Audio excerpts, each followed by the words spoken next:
you're doing good. As one of CHEO's more complex cases, Macy has an entire team of professionals who work together. Macy, sweet one, how are you? Macy, with her unique syndrome, she has a global developmental delay. So she needs, for sure, a close follow-up with her therapist. So she needs her physiotherapist, her occupational therapist, and her sleep and language therapist. What Alex knows for sure is that she couldn't survive this without the staff at CHEO and Roger Nielsen House. When we have a concern and call, we can come right in and they'll check her over, and if she needs to stay, they'll make space for her, and think that she's okay is very comforting. Eventually, this is where Macy will live out her final days, surrounded by these loving people and with her mom. Hey, pretty girl. Yeah. I'm delighted to be joined by Joanne Hutt from the Marriott. Thank you for being here. It's our pleasure, JJ. Thank you. It's fabulous. Now, I can tell you that the relationship between the Children's Miracle Network and the Marriott goes back a long, long way. We used to go to Anaheim, and we'd have a conference of all of the children's hospitals in North America. And guess where we stayed? Outside of Disneyland at the Marriott. Very nice. So thank you very much for being here. And you're going to sponsor our Miracle Match this time around to the tune of $5,000. Ladies and gentlemen, Joanne, thank you so much for being here. Appreciate it. Now let's get that clock rolling and let's raise some money for the Children's Hospital of Eastern Ontario. This is your chance. Joe, great to see you again this year. Good to see you. Telephone number is 613-738-1450.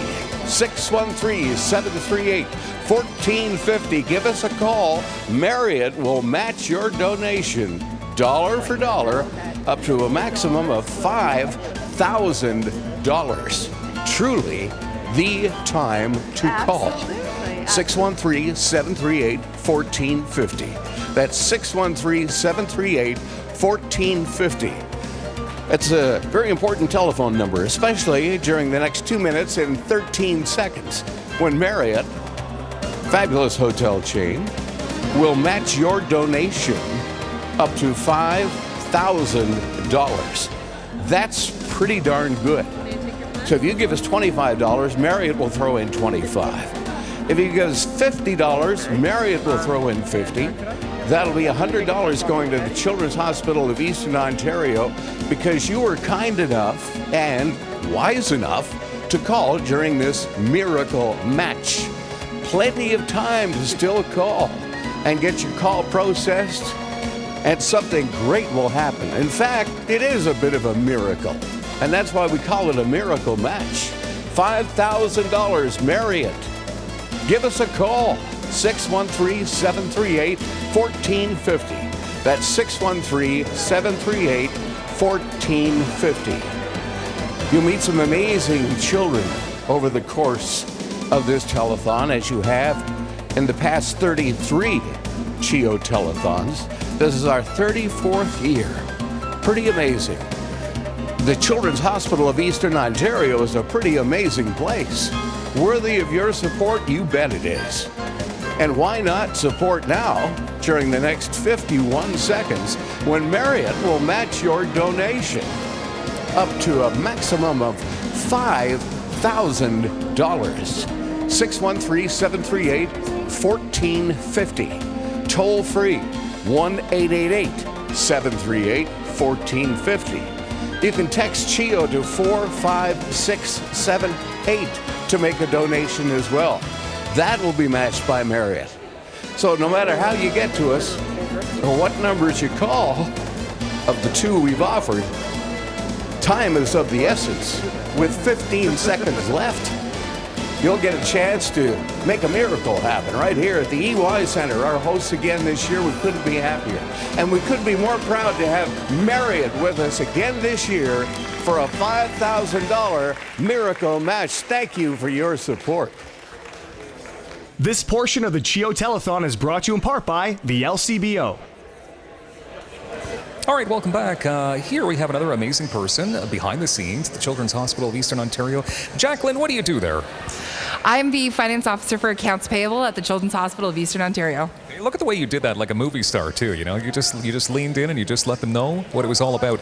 How many years have you been at the Children's Hospital? Going on 10 years. Okay, obviously a very rewarding career.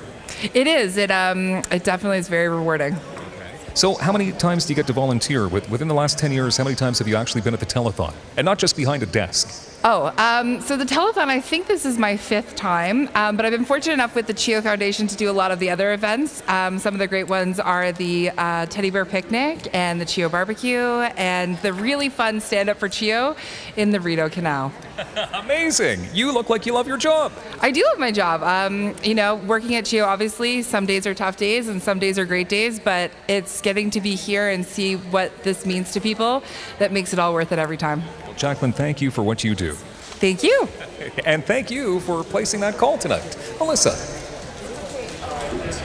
That's okay, Dylan. We will take it away here at the desk with some new guests this hour. We're talking about mental health and eating disorders, something that is a lot of our young people are dealing with, a lot of families are dealing with. Alex Liepman is here, graduate of the Eating Disorders Program, 18 years old. Welcome. Thank you. And also Nicole Obaid, one of the researchers looking into this expanding field, or a field that probably should expand even more, given the demands. I wanted to start with Alex. Tell us a bit about your story. What happened with you? You suffered from anorexia at a young age, about 12 years old. Yeah, so I had just turned 12. I was a couple months in, and I guess it started when I was about 11. The thoughts of reoccurring, wanting to be skinnier, wanting to be smaller. So that's when I started kind of dieting, trying to get smaller and smaller. And then when I had just turned 12, I was admitted at CHEO for about 2 months. And then after that, I was just trying to focus on recovery. Very serious. Yeah, it was you're very admitted, serious. and quite young. So you're hearing voices, and you just described before we came on here, your own voice in your head. Yeah. Telling you things. What was that struggle like? It's hard. It's your own voices, so you believe it. You are always believing. If you're saying, oh, I think I need to be smaller, I think I need to be skinnier, then you believe it and you focus and you say, what can I do to make myself be skinnier and smaller? And it's a really hard trap to get out of. That voice drowns out the rational, healthy voice from your family, from outside saying, this will make you healthy, please eat this. Yeah, it's like everyone telling you that the sofa is blue and you think that it's red, basically. Wow. And we'll talk more about this during the hour. You've come through it. You're 18 years old. You feel wonderful. You're healthy. Did you have a point where you said, you've beaten this? Because not everybody does, right? Yeah, not a lot of people do. I think it was a gradual thing. Definitely didn't happen right away, but looking back, I definitely am recovered. Yeah, and so there wasn't a eureka moment or No. I've got this. It was more gradual. It was gradual, yeah. And we'll talk to you as well about whether that's typical and what we know about this incredibly challenging disease. And I want to point out, roughly, a lot of people live with this for the rest of their lives. Absolutely. And it's fatal in some cases, right? 10 to 15% it's fatal. Fatal in 10 to 15%. Yes. Yeah, very, very serious. We are going to go to Dylan on the phones before we come back here. Stay with us. All right, thank you very much, Graham. A couple of weekends back, we had a night at Yuck Yuck's Comedy Club called A Night of Yucks for CHEO, raising a pile of cash with so many great people on board, including from HBO's Game of Thrones, Steve Love, he was there. And also actress Shannon Murdoch was there, and she's here right now. How are you, Shannon? I'm very good, Dylan. Thank you. Did you have fun at A Night of Yucks? I had a great time. Yeah, a lot of great acts. A lot of fun times. Okay, and we should have had this guy on board as well. Talk about star power. Who just called in with a $150 donation? Mr. and Mrs. John Goodman. John Goodman from Roseanne. Yeah. John has now moved to Manotick, and we're happy to have him in the nation's capital area. Shannon, see that phone number way over there? Can you see that? We'd love it if you could give us that number now. Yes, it's 613-738-1450 or toll-free 1-888-738-1450. All right, now look right into this camera and tell people to call. Please call and donate. How can you say no to that? You can't. Back to you, Grant. So pediatric research and eating. Oh, And we are back. Thank you, Tote. We were just chatting about what we're going to chat about. We're here with Alex Liebman and Nicole Obaid. Nicole is a researcher looking into eating disorders, and in particular anorexia. What are some of the things that you're researching on this issue? Because a lot of people still, I think, the perception is, kids will get over it, they'll outgrow it, and that's just incorrect. Right? Absolutely. So we are focusing a lot more research on eating disorders. We did used to think it was a fad, and I don't think there was a lot of attention put on eating disorders before. That's changing. I think there's a lot more awareness now. So now our research is turning to focus on how we can best treat eating disorders, but also the comorbidities that come with eating disorders. How do we deal with those? Things such as suicide, substance use, anxiety, depression. And how we can try to treat the individual and not just one disorder, the whole piece. Alex talked to us about voices and about being told things. Is that fairly typical for patients? We do hear that from our patients. A lot of our patients will say there are voices inside my head or a recording that's constantly telling me I'm not good enough, I need to be thinner, I'm not beautiful enough. And our job is to try to silence those voices and try to make it a little bit easier to deal with those voices. As in media, we often turn to the popular culture and look for reasons why. Do you? Because we're in such a visual, Instagram-driven, glamour-driven kind of world now. I have to think that plays a role for people who are hearing voices saying you're not thin enough. It must. It's a huge piece of it, and it's a big part of the research that we're doing is looking at how social media and other factors, what we see in beauty ads, the constant attention, media attention that our youth are facing by the multiple media that they have access to at their ages, their young age, but they're not able to grasp actually what they're seeing and how to take those messages. So we're definitely trying to target social media and try to understand the impact it has on things such as eating disorders and general mental health. It used to be you had to pick up a magazine, you had to go buy one, and now second by second you can see things and images that are telling you about yourself. And the other thing I want to get into at some point this hour, it is not just girls, right? You're looking at young boys as well. Yes, and we're seeing a lot more males being affected by eating disorders. All right. We are talking about eating disorders this hour, and we're going to head over to Melissa Lamb with another check presentation. Melissa. This check is from Costa Verde, and Lily is joining us again this year. You guys have been doing this for a very long time. Can you give us the story behind why you guys try to raise money for CHEO? So about 32 years ago, my sister passed away at CHEO, and my father started this golf tournament about 23 years ago in her memory. And what's it like for you to still give back year after year after year? Oh, it feels wonderful. I also volunteered at CHEO all through high school and at the beginning of college, and it's just so rewarding just to see the people there and to see the children and their faces of what this can do, and so it's very exciting. So when can people look forward to the tournament this year? September 17. So anybody that wants to register, it's at Pineview Golf off Queensway, so it's very central. It's $125 per golfer, includes everything, lunch, dinner, golf cart. So September 17th is a date that you got to remember if you're a golfer. Let's see how much money was raised from the tournament this year. $10,750. Awesome, guys. Thank you so much. Dylan. All right, thank you, Melissa. And it's time for another check presentation. Right now we have the amazing Jerry Chin. How are you, Jerry? I'm fine, thank you. And yourself? I am good. Tell us who you're with. I work for Pathway Hyundai. I'm representing them today at the CHEO Telethon, and I'm here to present a check. How much, Jerry? $250. Another $250. Amazing. Thank you very much. Impressive. Every dollar counts. And Jerry, you're here because you do have a story as well. Yeah, my grandson passed away in 2013 of leukemia. We stayed at the hospital for 9 to 10 months, every day, every night. And unfortunately, he was only 3 years old. Okay. So obviously it's very difficult, but you're here giving back. That's right, correct. I'm here giving back for my 5th year in a row. 5th year in a row. Congratulations. Tell people, look at the camera right now and tell them to make a donation. Please make a donation. Every dollar helps. Thank you. It really is as simple as that. Please call the telephone numbers on your screen and go online as well if that works better for you. Back over to Graham. Thank you, Dylan. We were talking about mental health, anorexia in particular. Alex Liepman is 18 years old now and was unhealthy for quite some time when she was around turning 12, Alex. Tell me about those first few days when you were admitted to CHEO, because it lasted, you said, 2 months. That's a long time. So the first few days, I didn't even know I was going to be admitted. It was a shock to me, a shock to my family. They didn't really understand how sick I was. And then once I was admitted, I thought I was in a bad dream. I thought I was going to wake up and I was going to go home and that everything was going to be okay. But I was stuck in the hospital. It helped. The hospital definitely saved my life, but it was very hard being there when I was there.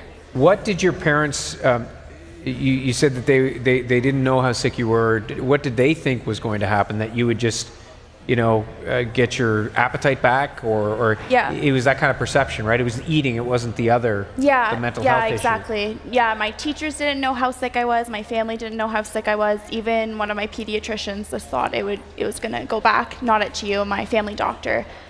No one knew how serious it was until I went to CHEO, and they're like, "Oh my gosh, you." And you were in a wheelchair. Yeah, I was in a wheelchair for almost a month. Wow. What was it that they, when they saw you at CHEO, what was it that they said gave them the why were you so sick? What was it my specifically? heart had an arrhythmia, so it was beating. It wasn't consistent, and so basically they said that I could have had a heart attack at any moment. So because my heart was so unhealthy, they needed to keep an eye on me. They needed to regain my weight because I was losing weight, and so it was taking away weight from all the other organs. So because of malnutrition, yeah. And I would assume this is complex. So I would assume it's not a switch that you just turn on. You probably slid back even when you were in the hospital. Mm-hmm. What's that up and down like? It's a constant battle. Am I going to finish my food? If I don't finish my food, what's going to happen? Am I going to get liquid food? Am I going to get a tube? It's so tiring to not know what's going to happen. You need to be in the right mindset. You need to be constantly battling. And did you go to extremes? Like, did you hide food and say you'd eaten it? And were you trying to trick people, or? I mean, I tried to, but the staff at CHEO are very trained and they will catch you. It's hard. Yeah, so thank God for that, or else I don't think I would be where I am today if it hadn't been for them. At U Ottawa, studying? At U Ottawa, in recovery. And you're studying what? I'm studying psychology. There you go. There you go. And you feel great? I feel great. Yeah, that's good. We're going to talk more about this and in the next few moments. Now, no one wants to be in the hospital on a Saturday night, especially a teenager. You know all about that right now. Yeah. Michael O'Byrne is with a teen who is making the most of that situation. Look who I found to spend a little time with on a Saturday night here at CHEO. I'd like everyone to meet Gail. How you doing, Gail? Well, it depends. It depends? I'm here because I am sick. Yes. But right now I'm feeling quite well. Excellent. That's really good. Now, it's Saturday night. You're 13 years old. There's lots of other things you'd probably like to be doing at home with your family or with your friends. But when you're sick, I guess CHEO is a pretty good place to be, right? Yes, it is. Do they take good care of you here?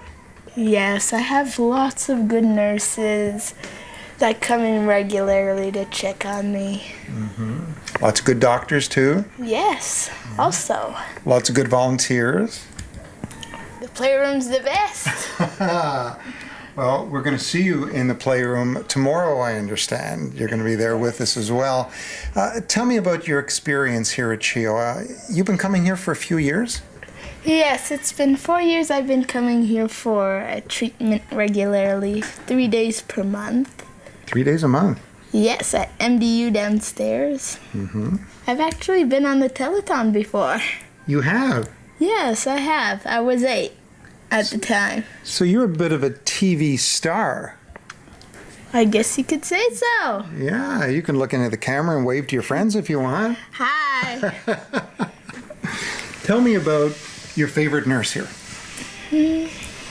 I don't really have a favorite nurse. You know what? That's good, because that means that they're all your favorites. Yes. Yeah? What kind of things do they do to make you feel a little better about why you're here? Because you want to feel better all the time. I don't really know. You know? They take really good care of you? Yes. Now, you have a really neat name. Your name is Gail, so you think it's G-A-I-L or you think G-A-Y-L-E. But no, your name is a whole lot more complicated than that, isn't it? Yes. Tell us about your name. First of all, spell it. G-A-E with the 2 dots on top. L-L-E. L-L-E. That's a Gaelic name. Yes. And you're proud of that heritage, aren't you? Yes. A little Irish, a little French. You're a little bit of a lot of things, right? Yes. Yeah, that's very cool. Want to say goodbye to your friends and tell them to donate to the Children's Hospital Telethon? Yes. Go Bye. Donate to the Children's Hospital. Oh. She's good. We're going to have her back again next year. Good to meet you, Gail. Yes. Take care. We'll be back. All right, thank you very much. Over to the phones one more time. It's a family affair going on right here. Michelle Levesque is with us. Can you tell us who else you have here with you? Kind of important people in your life. My sister Nicole and my father Charles. Hi, how you doing? Hello, how are you? They're good, they're good. But you guys, more importantly, not only are you together, but as a family unit, you kind of all work together too at CHEO, right? Yes, my father works at CHEO on the ODNL team, and I work at the Ottawa Children's Treatment Center. Sorry, sister, but you're involved somehow, though, aren't you? I've been a volunteer at CHEO for several years. Yes. That counts for sure. That counts, Michelle. Michelle, but tell us exactly what you do then. Well, I volunteer in the school at the Ottawa Children's Treatment Center, so I get to help the kids and help all the teachers, and it's really great because I get to see the kids in the morning come in and be super excited for school, even through all the hardships that they go through. That's wonderful. How long have you been there? I started working 2 years ago, and I've been volunteering since September of this year. Incredible. Okay, so how many times have you been at the telethon? We've been doing the telethon for 8 years as a family. As a family, and you're going to keep coming back, right? Yeah, for as long as we can. As long as you don't forget your sister, right? Yeah, usually not. Michelle, Nicole, Charles, thank you very much for being here. And please call that number on your screen right now and make a difference. When my kids fall down or get tummy aches, I give them the best mommy medicine I have. Hugs, kisses, and lots of colorful Band-Aids. But when kids are really sick, I'm so grateful for Children's Miracle Network hospitals with care designed for kids. But as great as children's hospitals are, they need our help to ensure every kid has the chance to get better. Please join me in supporting Children's Miracle Network hospitals. Put your money where the miracles are. Give to Children's Hospital of Eastern Ontario Foundation. Monthly giving is one of the easiest ways to be a hero for CHEO. Become a new monthly donor during this year's telethon, and Canadian Pacific will match your donations for the rest of the year. Your monthly donation will support CHEO's improved catheterization lab and interventional suite. Payment is possible by credit card or direct debit from your bank account. Every dollar you give will be doubled by CP. Call now and be a hero for CHEO all year long.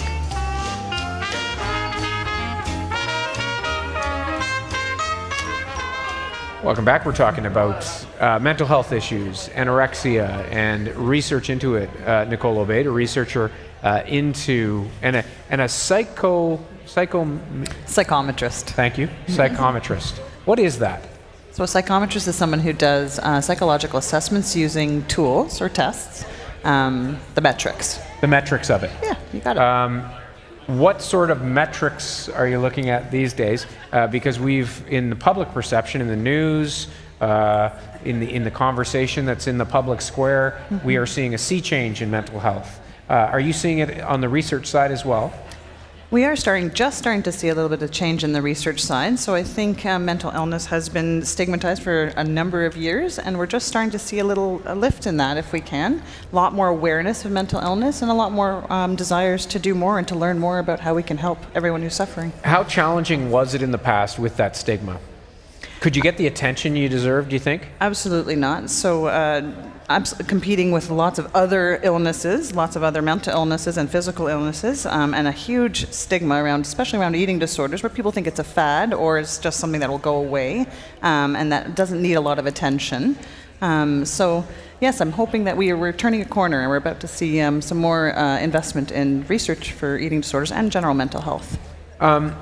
It is not a simple disease or a simple set of symptoms. Where do you start with research? Like, how do you research it? So we do understand eating disorders as a biopsychosocial disease, very complicated, so hard to study. So we do different things. So we study patients that we have at CHEO so we can better understand how to treat those who are the sickest and when they're at their sickest, so we can help them when they're at their sickest. And we also do research with healthy kids and adults to try and understand how we can protect people from eating disorders. So we're looking at those who are sick and those who are healthy to try to understand both ends of that spectrum. I've heard other researchers talk about the long lead time from research to actually implementation. I would imagine with this, it's arguably even more so. Absolutely. So that is definitely a huge big hurdle that we as researchers have to try to overcome. And one way that we're doing that is we're now investing in what's called patient-oriented research. So that's just something that we've just brought to the field of eating disorders. And this is where patients, their carers, and researchers are all going to sit in the same room and try to understand what to research and what the patients and their carers think are the most important to research. So hopefully it will then disseminate back to them in a quicker fashion. And Alex, when you were not well, did you feel you were the only person in the world with these voices, the only person? It was quite lonely, right? Yeah. And did that change as you started treatment, and what was that like? I guess that because when I was in hospital, there were a lot of other patients, so I knew that I wasn't the only one, which was a lot better. It felt kind of like I had support, and I wasn't alone, and these people were going through the same thing as me, and that was really helpful. And we should point out that people struggle with this. It's a lifelong struggle. You don't believe you're in that category. Why not? I think because I got it so young. I followed CHEO. I was with CHEO for basically my entire teenage years. So I had an amazing amount of support. I had the doctors. I had also prior patients that I knew that I wasn't alone. I had all the programs in place, and I think that is really what helped me with my recovery.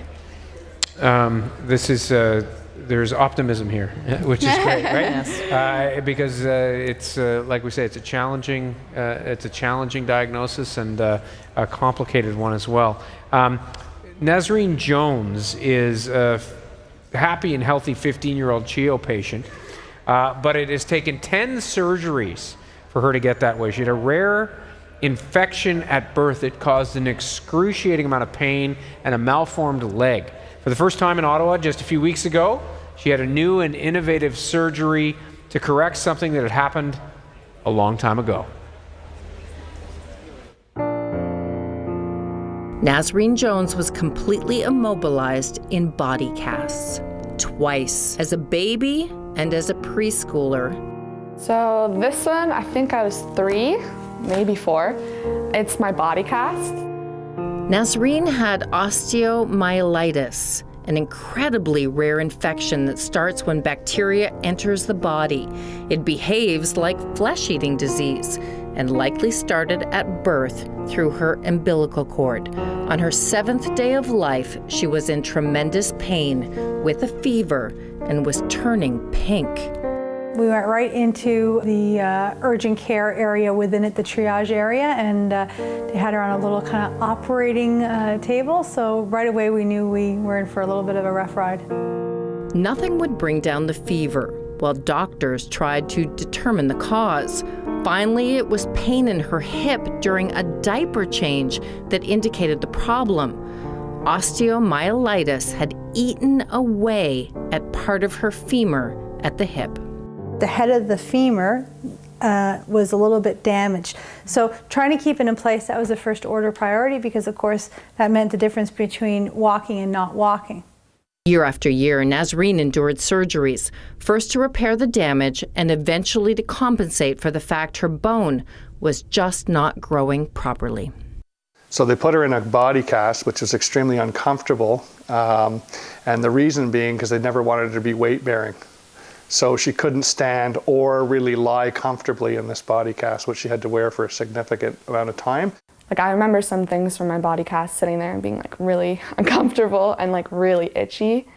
At 15 years old, the biggest surgery is coming, as one leg is now shorter than the other. So now they have to look at what it's doing in terms of a deformity to her pelvis, to her hips, to her posture, and 5 centimeters is a fair bit of difference. Walking into her surgery later this day will be her brother, Keon, her big brother.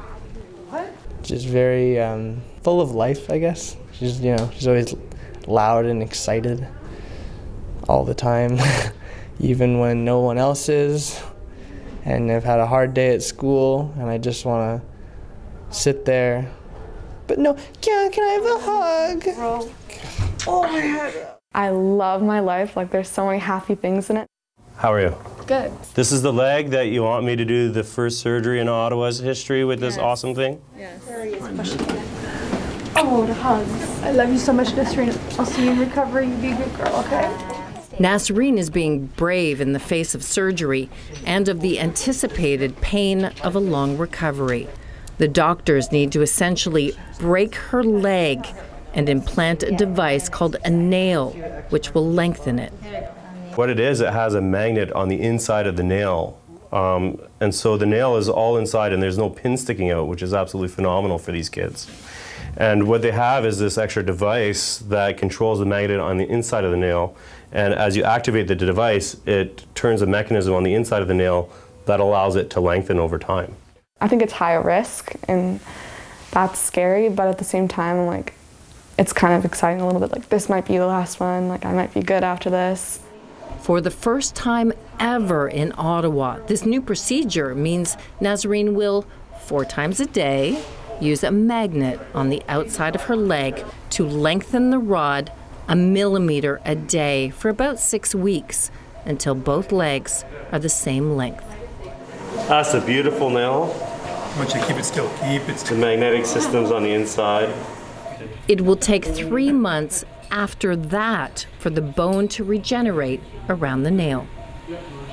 Less than 24 hours later, Nasreen is awake and feeling pretty good.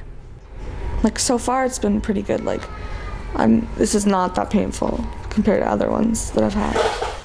Surgery went absolutely fantastic yesterday. I heard. You were a superstar. Okay. We're very happy with the results, and we tested the rod in surgery and we could see it starting to lengthen a little bit.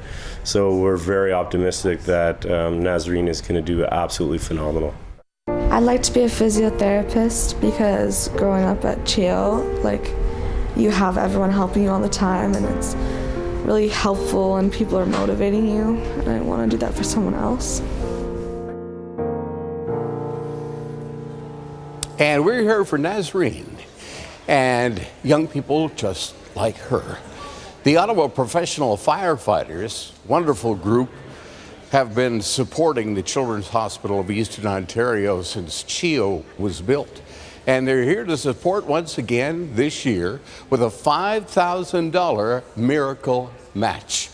The Ottawa Professional Firefighters $5,000 miracle match is right now. And by the way, it is the last one for the evening. So I would urge you to get on that telephone. They'll match you dollar for dollar up to $5,000. 613-738-1450. That is the number to call. It's a 3-minute, $5,000 miracle match brought to you by the Ottawa Professional Firefighters. Wonderful group. They're here every year, volunteering on the telephones. They're in our community at CHEO events, and they're very often the first to respond when they are needed. They are needed now, and so are you. We'd like you to call the Ottawa Professional Firefighters Association. $5,000 miracle match. Number to call, 738-1450. That's 613-738-1450. Every telephone, we'd like to have every phone going. This is our last one of the evening. Give us a call before you retire for the evening. And you'll have a great sleep, guaranteed. Guarantee you'll have a great sleep.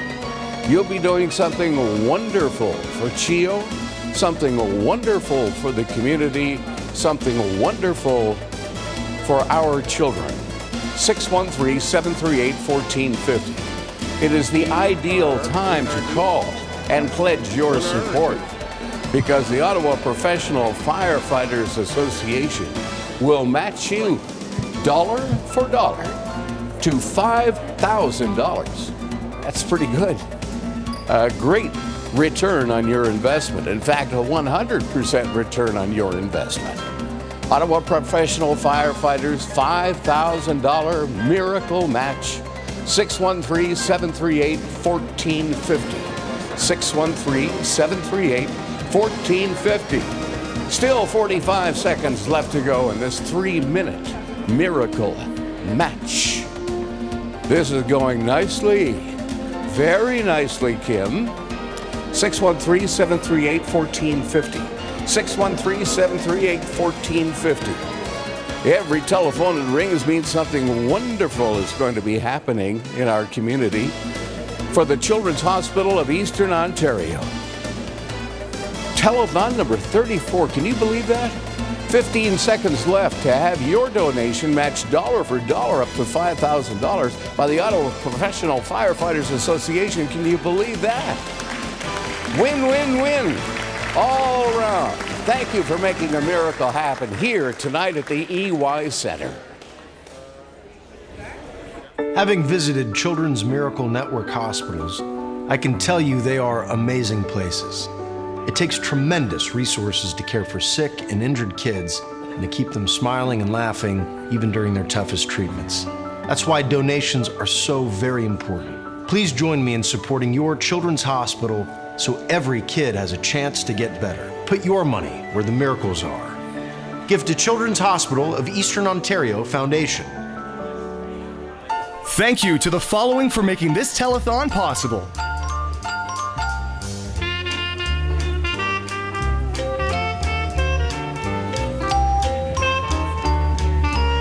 Child deserves hope and healing, specialized care. 170 hospitals, 14 in Canada. There's one near you.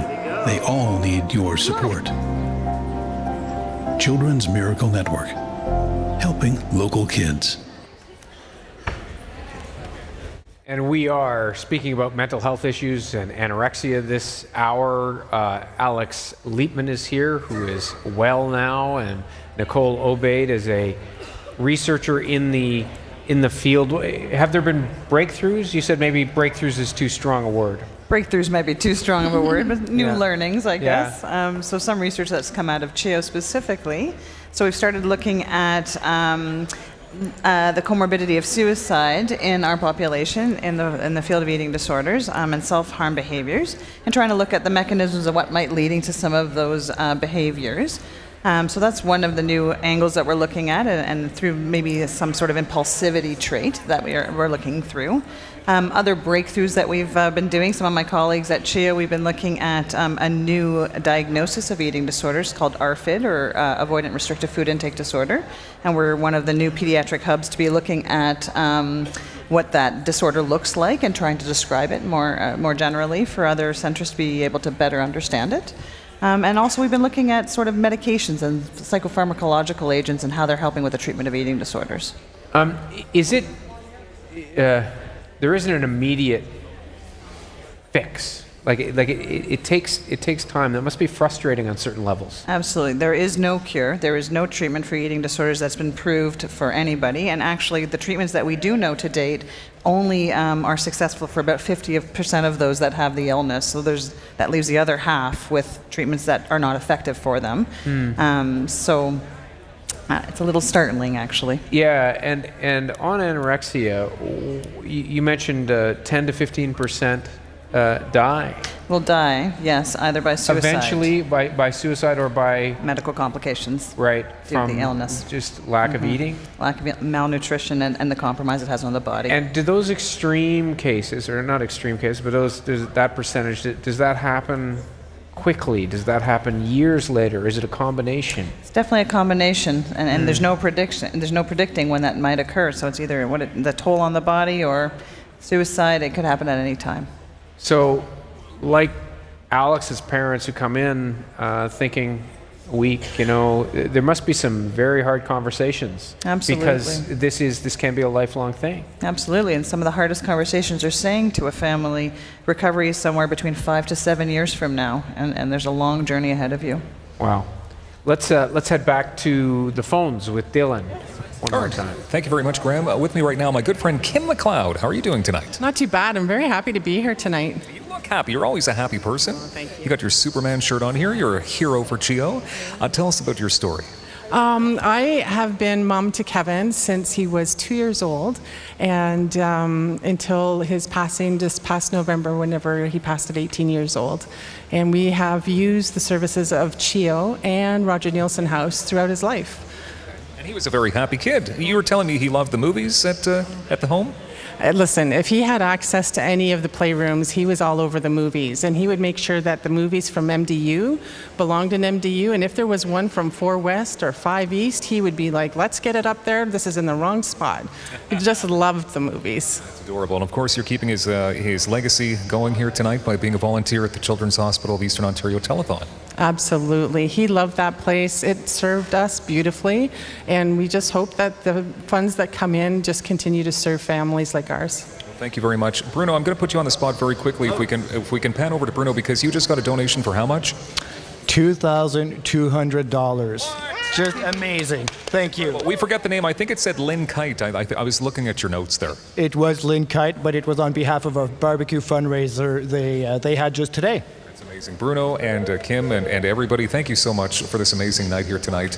Please make a donation. Call the numbers on your screen. Back to Graham. All right, Dylan, thank you. We were talking about eating disorders here with Alex and Nicole as well, a researcher into the issue. Has your treatment, it may sound obvious, but has it changed your relationship with food? Like, do you look at food in a completely different way than you did when you were ill? Yeah, 100%. 100%. When I was sick, the idea of eating food, the thought of eating food was like, it was like me going into a battle. Like, I didn't want to do it. I didn't want to think about it. Like, it was super hard. But now, getting to the point that I am now, I eat food because I want to eat food, because I'm hungry, because it tastes good. Like, it's completely different than what it was before. And you described it before as exhausting. Yeah. The voices and what it was like. It sounds overwhelming. Yeah, it definitely is. But you've beaten it back, right? Yeah. I'm lucky. I'm one of the lucky ones. Yeah, and you know what? We are going to actually take a closer look at your story, one woman's journey back to health, and how CHEO's researchers are working to make that the case for more people. CTV's Michael Woods reports.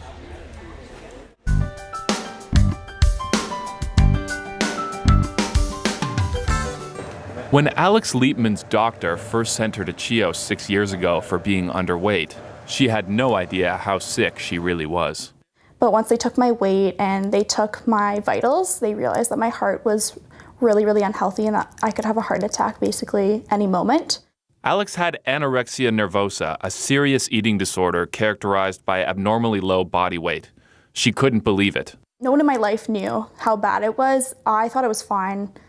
Alex describes fighting anorexia as the hardest thing she's ever done, a constant battle within herself.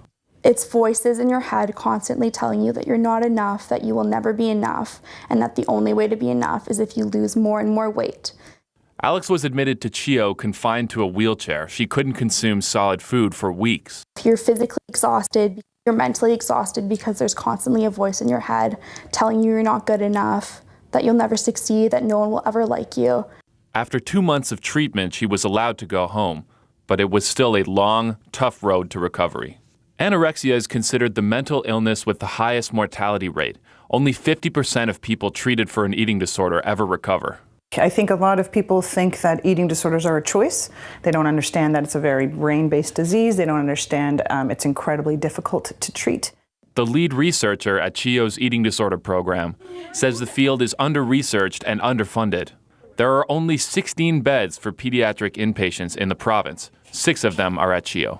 So we're spending a lot of time advocating for more research dollars for this field because we don't know much about eating disorders. Alex agrees that stigma makes it even harder for patients to get help. A lot of people think that it's just a phase that you're going through, that something that all girls go through, they all want to lose weight. But if you have that idea that all eating disorders are just a phase, then it makes it so much harder for someone to get help. Along with CHEO's help, Alex found hope in the power of sport.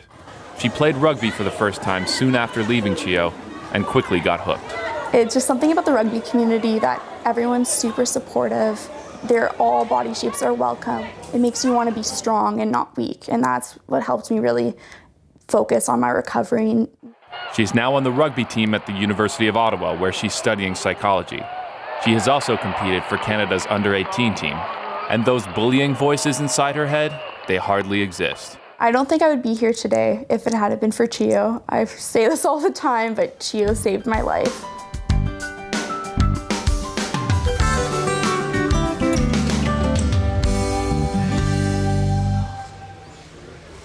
All right, how about this? Minot Construction in Alta Vista, that area, they've challenged all companies, any company, whoever's listening right now, they donated to $500, which is very impressive, so thank you very much. So the challenge is out there to any company, anybody who wants to make a donation. They've set to the bar here. We have another amazing person working the phones here tonight, Sue Kavanaugh. How are you this evening, Sue? Fine, thank you. Very excited to be here. I'm glad. How many years have you been a part of this? Is this your first year? This is my first time, yes. And I saw you earlier help out Lillian with her when she was on air with me, answer the phone. Thank you for that. Tell us a bit about your story. So my son Tom was a patient with Dr. Mary Pathos in the Down syndrome clinic at CHEO for the past 17 years. And it was very supportive for us. They matched us with some other families that had children with Down syndrome, so we've had a great community for that time. And in November, Tom passed away unexpectedly and suddenly. And so since November, we've been using the services and been under great care with Roger Nielsen House and the social workers. Okay. So 17 years within CHEO and now with Roger Nielsen's House afterwards with the grieving process. How have they been helping you? They offer such great support to help you with the shock. We're still dealing with that aspect. And they also have a program for parents, and they match parents that have been through similar circumstances and dealing with the death of a child. And over the 8 weeks, we learn coping mechanisms and tools and how to process through that grief because it's such a shock. And then they also have a program for teens, and Tom's twin brother is participating in that program with Kat. So clearly CHEO is a gigantic part of your world. Yes, it's been wonderful and such a part of the reason why I wanted to represent our family to give back tonight and encourage the donations to come in. And Sue, you're representing beautifully here tonight. Thank you very much. Thank you very much. And please make a donation here tonight to look at the telephone numbers on your screen and make that call. Graham. All right, thanks, Dylan. We are getting close to the 11 o'clock hour, the time when we hand over to CTV National News, and then we are back after that. We're talking to Nicole, a researcher into eating disorders and mental health issues, and as well as Alex. We saw your story. We saw you in the story there from Michael Woods. Reiterate, too, just the number of beds, right? Just do the math on that. There's how many in the province? So there's 16 beds for treatment of pediatric eating disorders. CHEO has 6 of those beds, and Toronto Sick Kids has 10 of those beds. And so CHEO is actually a provincial resource for pediatric eating disorders. So we get kids from across the province getting treatment, pulling them away from their families, and having to receive treatment at CHEO. And as in Alex's case, treatment and being in a bed and inside is necessary in a lot of these cases. These patients are medically compromised and they require to be hospitalized in order for us to help treat their eating disorders. If Alex wasn't treated in the way she was, how bad could it get? Because there's others who don't seek that kind of treatment or don't have it available. So it's hard to tell. It's hard to tell what could happen, but we're glad that families and parents recognize how severe the cases could be and bring their children in to get the help that they need. Yeah. You've talked to your peers, obviously. You're quite open about this. You're on television. Yeah. I mean, others are not as open. Is that stigma falling away, do you think? Yeah, I think so, but definitely it's a hard one to battle through. I only two years last year I was open about everything, but before that I was very secretive. I didn't tell anyone. Hardly anyone knew, and I thought ultimately, if I'm not open, then how else can I help with the stigma? And was it? You must have struggled with talking about it publicly. Once you did, what was that like? I had amazing feedback. So I posted basically my story on my Facebook wall, and my family and I were in Florida celebrating my 5 years since I had been hospitalized, and we were celebrating in Florida and just having fun. So I went to a McDonald's Wi-Fi and I posted my story, and then me and my family just went out and did our thing, and then I came back to the hotel and I was like, oh my gosh, I received so many messages, so many comments, people being like, I'm so happy you shared your story. I would have never known that you were struggling. Did your friends know? My close ones did, but definitely like my high school peers, they didn't really know. They just knew that I was a sporty kid, I was an outgoing kid, but they didn't really know anything behind it. Yeah, and you mentioned in the story the rugby and how much of a difference that has made. Yeah. Talk a bit about that. Well, rugby is amazing. It's one of the reasons also that my life has been saved. It has an amazing community, amazing support. All body shapes are welcome. There's really a big focus on becoming strong and not weak, and not really what your body looks like, but what it can do. And that really helped me. That's some good messages. I'm sure that lots of young people could benefit from. That's a great message. We are going to be back in just a moment. Stay with us. Just like all moms, I'm always concerned about my children's well-being. But sometimes they get sick, sometimes they get hurt. That's why I'm so grateful we have children's hospitals, because when any child needs a miracle, they'll do everything in their power to make one happen, with our support. Please join me in giving sick and injured children every chance to get better. Put your money where the miracles are. Please join me in supporting Children's Hospital of Eastern Ontario Foundation. One of the easiest ways to help the kids at CHEO is by donating online at CHEOTelethon.com. Your online gift to the kids at CHEO. Thanks for making a difference.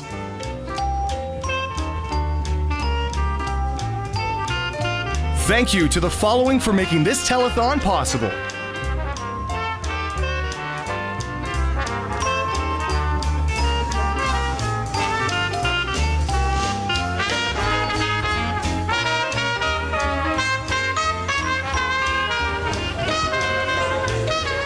All right, welcome back. We have so many important people here on the telephone banks at the Children's Hospital of Eastern Ontario Telethon. And how about this? Anne Lynch, you're the Vice President of Nursing. Did I get that right, Anne? You did, absolutely. What's it like to be the Vice President of Nursing? Got to be kind of stressful. It's actually a wonderful position at the hospital. I work with over 600 nurses at the hospital. In fact, I have a number of my colleagues here tonight I'd like to recognize. I've got, if I could put up her hand, Chris Clement down there. She's a Director of Oncology and Emergency and Medicine. We've got Tammy DiGiovanni, who's the Director of Ambulatory Services. We've got Jason Hahn, Director of the Critical Care and Surgical Areas. And I've got Gail McCartney to my right here, who's the Nursing Research Director. So as you can see, nursing's well represented here tonight, and means a lot because, as you know, and as you've heard through all of the videos, when the children come to the hospital, nurses are very close to the patients. They're there 24/7, providing care all the time. So this means a tremendous amount to us tonight that these donations are coming in. And obviously, I mean, when people call in to make a donation, when they're watching right now and they see you, like you are the face of I guess, your department, right? How important is it to get these donations coming in? It's extraordinarily important. It really makes a huge difference for everything that we do at the hospital. And as you've heard the many stories, the kinds of things that happen, the story that we just heard before about the surgery, all of these donations make a huge difference to not only the technology that we provide for the children, but also actually comfort care, donations that help nurses learn more techniques that can benefit patients. So the donations go a long way to helping us keep the care at the cutting edge of what our children need. How difficult is it, though, when you see a child all the stages, you see the pain they're in. I mean, it's got to be a bit of a challenge. It really is. And I have to say, pediatric nurses are a special breed of nurses who really come and take up their specialty and usually stay a very long time because their dedication is to children. And they've really become very specialized in pediatric care. And they really are extremely compassionate. And that is what I see at CHEO every single day. I'm super proud of the nurses that work at our hospital. And who's this fine fellow beside you as well? Absolutely. We'd like to introduce Pavlo. Pavlo, would you like to say a word, please? Sure. Hi, how are you? What do you do, Pavlo? So I'm director of IT shared services. So my team is responsible for all the computers, networks, and servers. So you have a pretty important job. Yes, of course, because hospital is going more and more electronic. So that just makes our job more and more important to make sure that all the systems stay up and running, and nurses and everybody else in the hospital who's providing care can continue to do their job 24/7. Pavlo, yes, eh? In fact, if I could just add, later this year in October, our hospital is going to become a completely electronic medical record. So that will be a very significant improvement for the hospital, where all of our records will be electronic and digital. So we're very thrilled. Wonderful. And Pavlo, everybody, thank you so much. All the way down there, everybody, we've had a good time tonight. Woo! All right. Good time. Fun. We've had a great time tonight. Great time. A great time, and special thanks to Dylan. I think this is your 93rd telethon, yes, if I'm not 93rd. mistaken. Yeah, you can Dylan's see. been with us almost since day one and comes back every year, volunteering his time, giving up Saturday night in this case. And thank you so much for, first of all, a world-class job for a world-class hospital. Thank you, JJ. For being here. Your commitment is unwavering, and we really appreciate it. It's always an honor, a privilege, and to be on with the legendary J.J. Clark year after year. That's what it's all about for me. Makes my day. Makes mine too. Thanks, Dylan. What do you say to that, right, J.J.? Great. Fantastic, guys. Thanks. We've had a great hour, and we are wrapping up towards 11 o'clock. We're going to have some new numbers for you, and I gather you had some rugby tweets come through for you. Yeah, I did. Now, Thank who's you. that? I think it was my U Ottawa team. Do you play on two teams? I play for U Ottawa right Okay. now, and then I play in the summer for a club team, Barhaven Scottish. Barhaven Scottish. Fantastic. Yeah. Some rugby fans behind you there.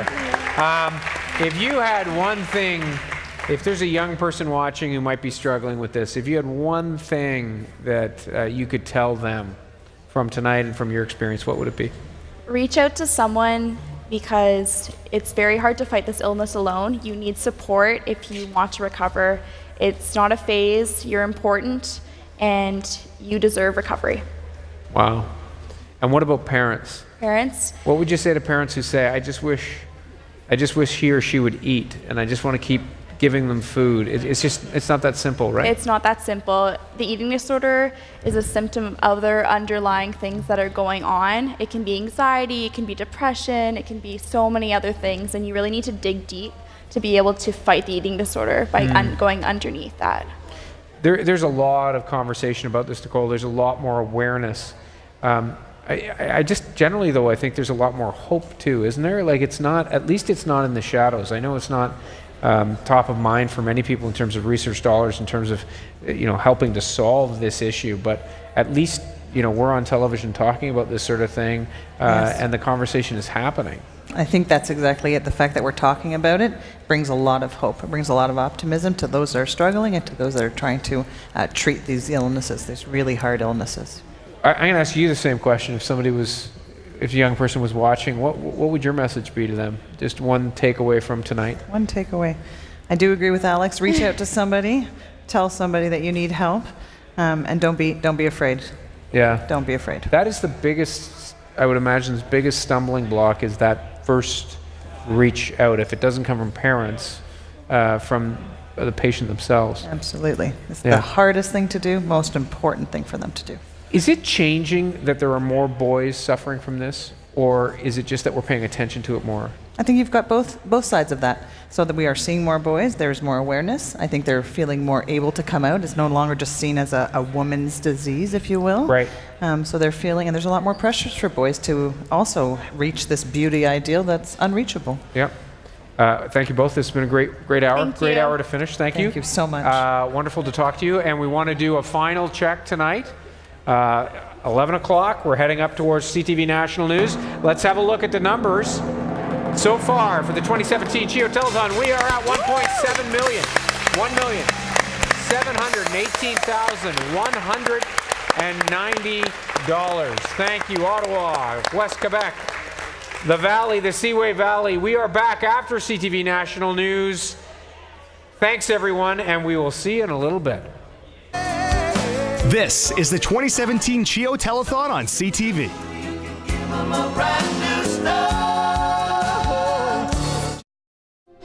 Tonight, distress calls on the Atlantic, an all-out rescue effort for sailors caught in dangerous waters.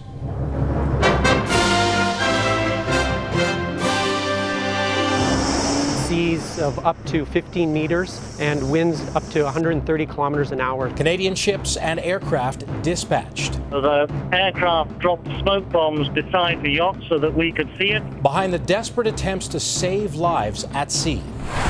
A landing in Latvia. Canadian soldiers gear up. We've been training for this for a long time. We want to be here, and Latvia wants us here. Leading the charge to keep the peace with Russia.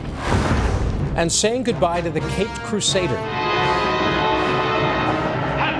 I've been out there fighting crime wherever I find it. From a campy 60s show to Hollywood stardom, the world remembers Adam West.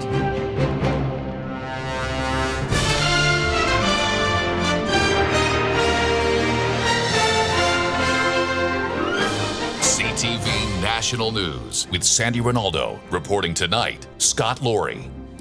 Good evening. The Canadian military carried out a risky mission in the middle of the Atlantic today after a race from Britain to the U.S. became a race against time.